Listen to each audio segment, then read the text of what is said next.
البتہ ایک مسئلہ جو ہے نور اور بشر کا وہ ذرا تھوڑا سا میں حل کر دوں آج. آپ سمجھتے ہوں گے لا ینحل ہے. میں نے جس طرح کہا تھا کہ امام بخاری کا قول بھی 100% درست اور امام ابو حنیفہ کا بھی 100% درست ثابت کیا کہ نہیں. اسی طرح میں کہتا ہوں جو حضور کو بشر کہتے ہیں وہ بھی 100% درست، جو حضور کو نور کہتے ہیں وہ بھی 100% درست. مطلب کیا ہے؟ دیکھیے ہر انسان کے وجود کے دو حصے ہیں. میں نے پہلے دن شاید کچھ بیان کیا تھا. ایک خاکی وجود، اور اینیمل بینگ جو حیوان ہے ہمارا. ایک وہ روح ربانی جو اس میں پھونکی گئی. آدم میں جب وہ روح پھونکی گئی تب وہ مسجود ملائک بنے.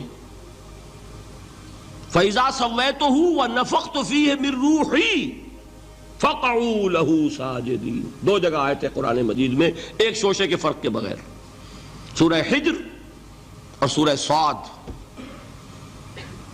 جب میں اس کو پوری طرح تیار کر لوں اور اس میں اپنی روح میں سے پھونک دوں تو گر پڑنا اس کے سامنے سجدے میں. ہمارا جو خاکی وجود ہے وہ ظلمانی ہے،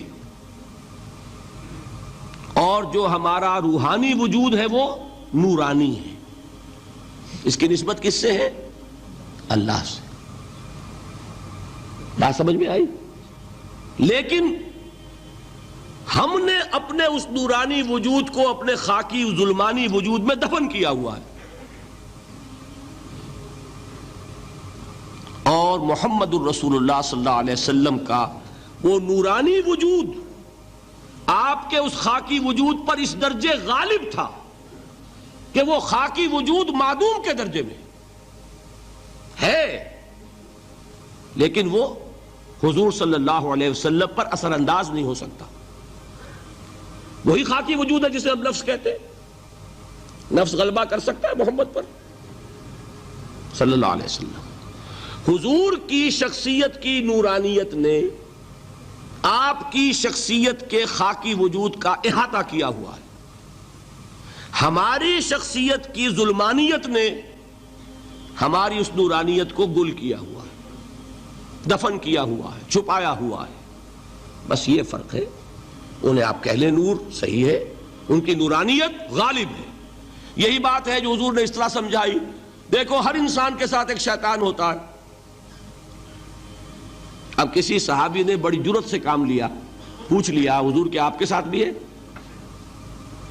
ہر انسان کے ساتھ جو کہا نا، تو انسان تو ہے آپ بھی، کیونکہ آپ کے ساتھ بھی ہے. آپ نے فرمایا ہے، لیکن میں نے اسے مسلمان کر رکھا. بات ختم ہو گئی. نفی نہیں ہے، وہ میرے تابع ہے، میرا مطیع ہے، مجھے گدن نہیں پہنچا سکتا. ہے تو صحیح، لیکن نہ ہونے کے درجے میں آ گیا کہ نہیں. یہ ہے فرق سارا. اور میں یہاں پہ کوٹ کرنا چاہتا ہوں ایک بہت بڑے بریلوی مکتب فکر کے عالم دین، صاحب زادہ، نام میرے ذہن سے ایک دم اتر گیا، فیض الحسن.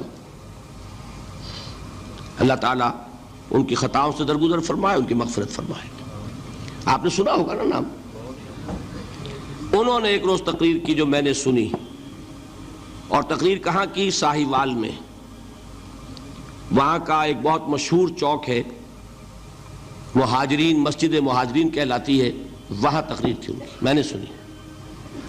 ان کے الفاظ یہ تھے کہ کیا آپ لوگ ہمیں جاہل سمجھتے ہیں؟ کیا ہمیں عربی نہیں آتی؟ کیا ہم نے قرآن نہیں پڑھا جس میں بار بار یہ لکھا ہوا ہے کہ حضور بشر ہیں؟ حضور بشر ہیں، لیکن اصل میں ہم حضور کی بشریت کو نمایاں کرنے کو سوء ادب سمجھتے ہیں. بات سمجھیے آپ نے، اس قدر پیاری بات ہے. انہوں نے کہا کہ آپ کے باپ کا نام کیا ہے؟ عبد الرحمن. آپ عبد الرحمن کہہ کے پکارتے ہیں انہیں؟ ابا جان. ابھی آپ نے وہ آیات سنی، حضرت ابراہیم نے اپنے مشرک باپ کو یا ابت، یا ابت، بڑا پیارا ترجمہ کیا. ابا جان، ابا جان، کیا نام لیں گے؟ آپ کے باپ کا نام ہے، نام نہیں لیتے آپ. کیوں؟ ادب کی وجہ سے. اسی وجہ سے ہم در حقیقت حضور کی بشریت کو نمایاں کرنے کو سوء ادب سمجھتے ہیں. ورنہ کوئی ہم جاہل ہیں، ہمیں عربی نہیں آتی، ہم نے قرآن نہیں پڑھا، ہم جانتے ہیں کہ وہ بشر ہے. بات سمجھ میں آئی؟ کتنی آسانی سے مسئلہ حل ہوتا ہے بشرطے کہ نیت حل کرنے کی ہو۔ آخر آمنہ کے بیٹے ہیں، عبداللہ کے بیٹے ہیں، عبد المطلب کے پوتے ہیں، بچپن آپ پر گزرا ہے، لڑکپن آپ پر گزرا ہے، نوجوانی آپ پر آئی ہے، جوانی آپ پر آئی ہے، شادی آپ نے کی ہے، اولاد آپ کی ہے۔ کون بے وقوف احمق ہوگا کہ جو آپ کی بشریت کا انکار کرے گا؟ لیکن یہ کہ جس طریقے سے اس کو بیان کیا جاتا ہے وہ ایک مسئلہ بن گیا اختلافی، وہ رد و قضا اور کھینچ تان، اور اس میں بھی سمجھ لیجئے مثلکم پر جو ایمفیسس بعض حضرات دے دیتے ہیں اپنے توحیدی جو ان کے اندر ایک مزاج ہے، اللہ تعالیٰ ان کے مزاج کو اور پختہ کرے، لیکن اس میں بھی مبالغہ کیا جاتا ہے۔ ایک حدیث مجھ سے سنیے جس میں حضور نے مثل کا انکار کیا ہے۔ مثلکم کا مطلب اگر کسی نے یہ سمجھا کہ بالکل ہم جیسے ہیں تو بہت بڑی مغالطے میں۔ حضور صوم وصال سے منع فرماتے تھے، خود رکھتے تھے۔ صوم وصال کیا ہے؟ آج روزہ رکھا، شام کو افطار نہیں کیا، وہی روزہ رات بھر چل رہا ہے، اگلے دن بھی چل رہا ہے، شام تک کو جا کے پھر کھولا تو 2 دن کا صوم وصال ہو گیا۔ اگلے دن بھی نہیں کھولا، چلا تو 72 گھنٹے کا صوم وصال ہو گیا۔ یہ کیا ہے؟ صوم وصال۔ خود رکھتے تھے اور صحابہ کو روکا۔ صحابہ میں سے کسی نے ہمت کر لی، حضور آپ خود رکھتے ہمیں روکتے؟ فرماتے ہیں ایکم مثلی، تم میں سے کون مجھ جیسا ہے؟ ابھی تو عند ربی، میں تو اپنے رب کے پاس رات گزارتا ہوں، ہوا یطعمنی ویسقین، وہ مجھے کھلاتا ہے پلاتا ہے۔